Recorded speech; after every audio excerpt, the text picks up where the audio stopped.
And next one more beautiful కలర్తో వచ్చేసాను అనమాట. సో ఆ కలర్ వచ్చేసి మంచి పింకిష్ మెరూన్ అనమాట. ఇది మెరూన్ అని చెప్పను, అలా అని పింక్ అని కూడా చెప్పను, మెరూనిష్ పింక్ అనమాట. క్లియర్గా చూసుకోండి, కలర్ కొంచెం డార్క్ కలరే. అండ్ దీని ఇయర్ రింగ్స్ మాత్రం హ్యాంగింగ్ టైప్ రాలేదు, పుష్ బ్యాక్ ప్యాటర్న్లో వచ్చినాయి అనమాట.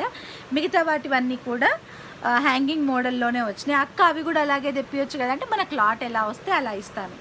సో ఈ లాట్ ఈ కలర్కి ఒక్కదానికి స్టడ్ టైప్లో వచ్చింది, మిగతా వాటికి అలా రాలేదు. కాబట్టి according to anything I'm not a manufacturer, అదే చెప్తున్నాను. అండ్ కొంతమంది క్లియర్గా చెప్తాను, I'm not a manufacturer, I'm just designer అంతే.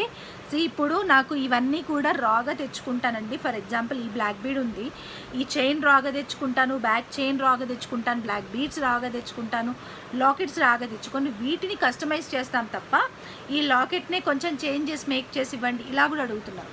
సో అది మ్యానుఫ్యాక్చరర్స్ పని అనమాట. సో దీనికే వెనకాల అది పెట్టివ్వగలరా, నేను పెట్టుకోవడానికి stud type ear rings, so అలా అడుగుతున్నారు. అవన్నీ మనం చెయ్యము. వన్స్ మనం అలాంటి సాల్టరింగ్ వర్క్ చేసినామంటే పాలిషింగ్కి ఇవ్వాల్సిందే. సో పాలిషింగ్కి ఇచ్చినాము అని అంటే అది మ్యానుఫ్యాక్చరింగ్ థింకింగ్కే వెళ్ళిపోతుంది అనమాట. So that are not possible from my side. So ఇదన్నమాట earring. So beautiful piece, only for 299 rupees, free shipping అండి. కావాలనుకునే వాళ్ళు బుక్ చేసుకోవచ్చు.